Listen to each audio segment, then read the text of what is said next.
こんにちは、ハリケーンフットボールです。今回の教材は、なでしこジャパンに関する動画です。なでしこジャパンはシービリーブスカップでコロンビア、オーストラリア、アメリカと対戦し、3戦全勝で初の優勝を果たしました。歴史的な快挙であり、アメリカを破っての優勝であり、なでしこジャパンの大きな成果だと思います。今回も女子サッカーに特化したチャンネルであるザ・ウィミンズ・ゲームチャンネルから、アメリカ戦後のレビュー動画の中で、元アメリカ代表のサマンサ・ミューイスと、アメリカ生まれながらニュージーランド代表チームのキャプテンも務めていたアリ・ライリーが、アメリカがやろうとしていたことがいかに日本に防がれ、体力的にも精神的にも削られていったのか、日本の戦い方がいかにスマートだったのかを話しています。実際にどのように話しているのかチェックしてみましょう。I think generally in the first half, Japan looked a bit more sophisticated on both sides of the ball, which again is probably to be expected. This Japanese roster has been together pretty consistently since the Olympics, whereas ours is fairly new. I think in some moments we just weren't able to connect the progressive pass that would have broken pressure for us. We got into kind of this lull after we scored that comeback goal. And it was just due to Japan's pressure and organization. I think Japan's attack overwhelmed our midfield at times. Our sixes seemed a little bit disjointed, getting split with passes, chasing back. And I have been there. It is not fun. Like that.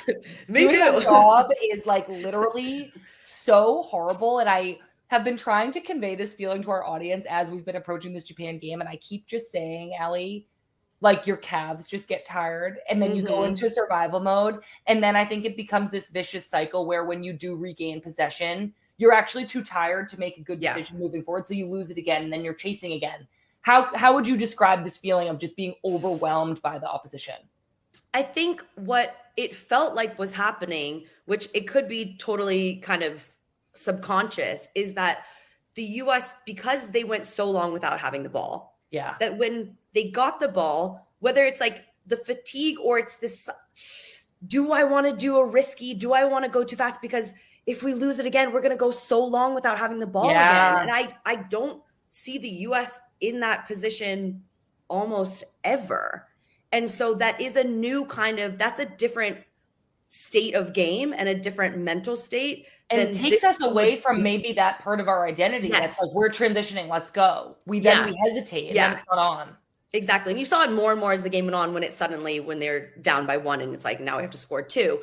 But I think that was this just hesitancy, or it just felt like if that stray pass went, then it was like, oh, because now we're going to have to go side to side and up and back. And Japan, they're so smart. Sometimes they do a quick pass and and then they'd go back and they'd switch it and then they turn it on again. And so it's not just side to side. It's also up and back. And then we're moving fast. And yes, the calves is definitely a calf. Freaking calves. And then your player gets the ball and then she's behind you and then she passes it back and then you're backpedaling.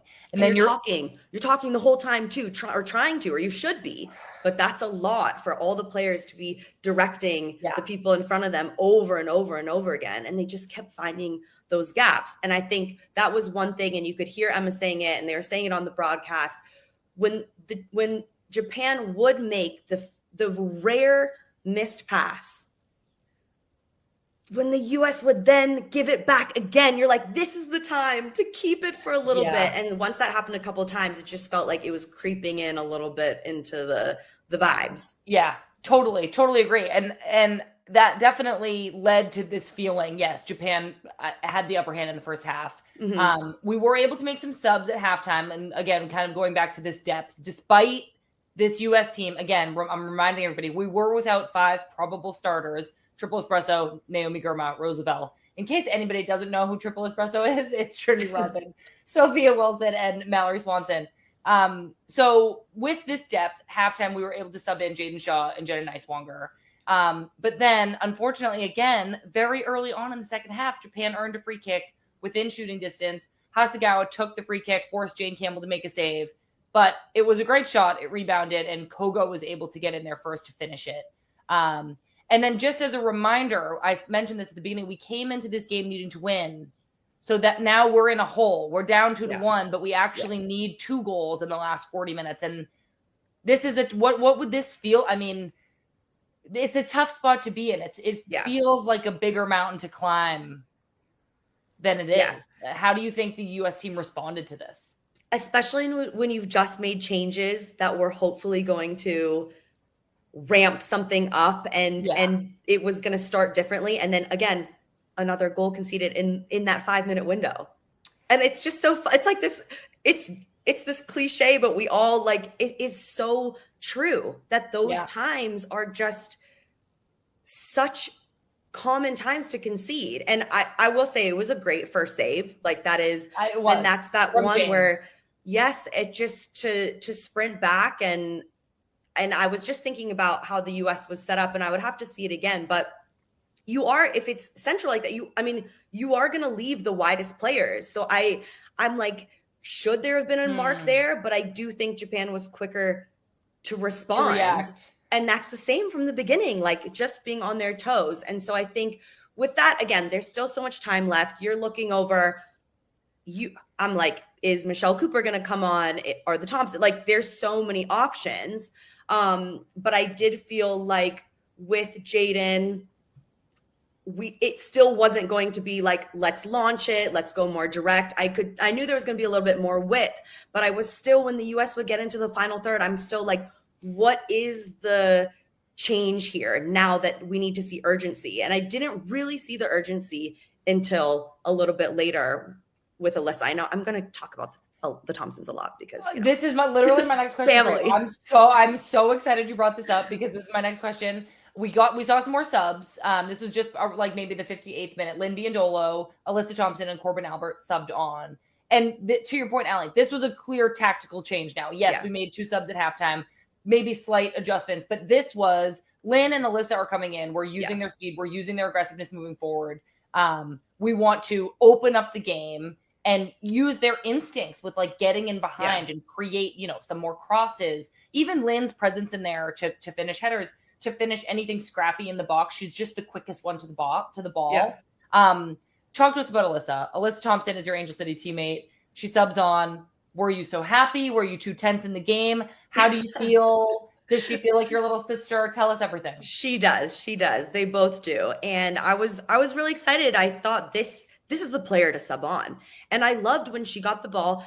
In the beginning, I'm like, okay, she's looking to combine. Everyone's still looking to combine. Let's go.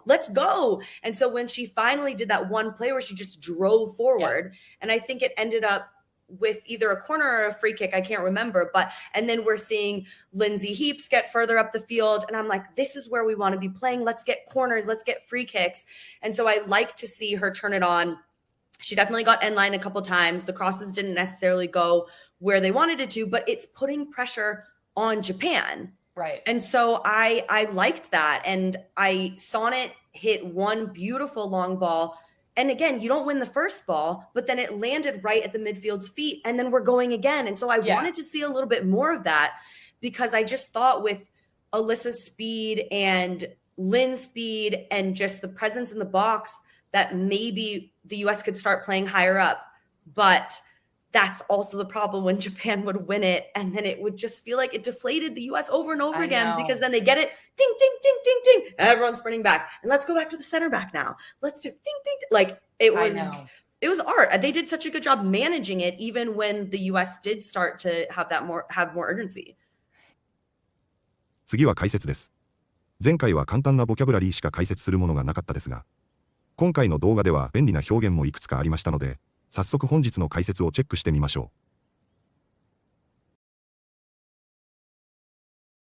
う。We got into kind of this lull after we scored that comeback goal. ラルは一時的な静けさや落ち着いた時期を表す単語で、例えば試合の中でプレーのペースが落ちる瞬間や嵐が一時的に弱まる時などに使われます。さらに誰かを落ち着かせるという意味の動詞としても使え、心地よいものが人をリラックスさせる場面でよく使われます。ニュースやスポーツの話題でも登場する単語です。We got into kind of this lull after we scored that comeback goal. We got into kind of this lull after we scored that comeback goal.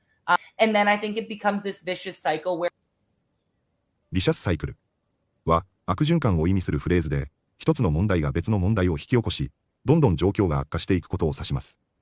例えば、ストレスから睡眠不足からさらにストレスになる。という負のループを表現するときに使います。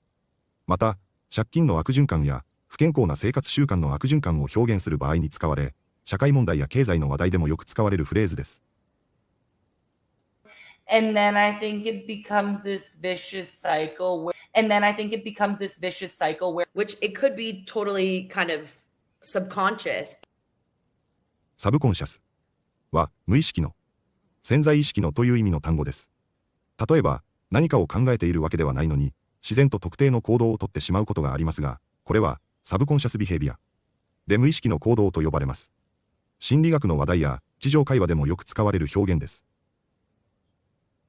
Which it could be totally kind of subconscious. Which it could be totally kind of subconscious. you're backpedaling. バックペダルは後ろに下がる、後退するという意味の単語で、スポーツではサッカーのディフェンダーが相手選手を抑えるために後ろ向きに走る動作や、ボクサーが攻撃を避けるために後退する動作を指します。比喩的には発言を撤回する、立場を後退させるといった意味でも使われ、ビジネスの場面でも登場する単語です。Yeah. You're backpedaling. Yeah. You're backpedaling. It just felt like it was creeping in a little bit into the vibes. クリープはゆっくり動く、忍び寄るという意味の動詞として使われ、例えば、霧がゆっくり広がるとき、怖い考えが頭をよぎるときなどに使えます。さらに、名詞としては、気味の悪い人、ゾッとする感じという意味もあり、例えば、あの人、なんか気味が悪い、というように、嫌な印象を表すときに使え、映画や日常会話でもよく使われる表現です。It just felt like it was creeping in a little bit into the vibes. It just felt like it was creeping in a little bit into the vibes. Japan had the upper hand in the first half. ザ・アッパーハンドは優位、主導権を握るという意味のフレーズです。スポーツではチームが優位に立っていることを表し、ビジネスの交渉や議論の場面では主導権を握るというような時に使えます。相手よりも有利な立場に立つことを表す便利なイディオムです。Japan had the upper hand in the first half. Japan had the upper hand in the first half. In case anybody doesn't know who triple espresso is, in case は何かの場合に備えて、万が一に備えてという意味の表現で、例えば雨が降るかもしれないから傘を持って行ってねのように事前の対策を表します。また、もし何なんだったらという意味でも使われ、もし手助けが必要なら電話してねというように条件を示すときにも使えます。日常会話やビジネスの場面でもよく使われる便利なフレーズです。in case anybody doesn't know who triple espresso is, so that now we're in a hole. We're down 2-1. インナホールは窮地に陥る、苦しい状況にあるという意味のフレーズで、スポーツやビジネス、日常会話で不利な立場や困難な状況にいることを指します。ホールという単語からもイメージしやすいと思いますが、ただ問題があるだけでなく、その状況から抜け出すのが難しいというニュアンスを含んでいます。So that now we're in a hole. We're down 2-1. So that now we're in a hole. We're down 2-1. That we're hopefully going to ramp something up. ランプアップは増やす、強化する、加速させるという意味のフレーズです。ビジネスの場面では生産や活動を増やすという意味でよく使われ、スポーツの場面ではチームはエネルギーを強化したのように試合中のペースアップを表すこともあります。仕事や試合で勢いをつけたいときに便利な表現です。That we're hopefully going to ramp something up. That we're hopefully going to ramp something up and use their instincts with like getting in behind. Yeah. インスティンクトは本能、直感、生まれつきの才能を意味する単語です。例えば、動物が考えずに行動することを表現したり、サッカーやバスケの試合で選手が瞬時に正しい判断をすること。さらに、彼は生まれつきリーダーの才能があるというような時など、ビジネスやリーダーシップの場面でも使われます。直感的な判断力や才能を表す便利な単語です。And use their instincts with like getting in behind. Yeah. And use their instincts with like getting in behind. Yeah. いかがでしたか？改めて、結果だけでなく、内容でも相手を圧倒していたこと、体力的にも精神的にもアメリカを消耗させていたことがわかりますね。アメリカがやろうとしていたことがうまくいかず、選手交代をして勝機を見出そうとしても、日本がなかなかそうさせてくれなかったこと。それがまるで芸術のようだという表現さえしていました。トリプルエスプレッソが出場しておらず、100% のアメリカではなかったのかもしれませんが、なでしこジャパンの実力が世界のトップクラスだということも間違いないのでしょう。この私のチャンネルはまだまだ大きくないため、一本一本の動画の視聴数が、他の動画のインプレッション数やおすすめに表示される回数に大きく影響するため、女子サッカーに関してもあまりまだ取り上げられていませんが、チャンネルがもう少し大きくなれば、女子サッカーももっと取り上げたいとも思っていますので、もう少々お待ちください。本日もご視聴いただきありがとうございました。またすぐにお会いしましょう。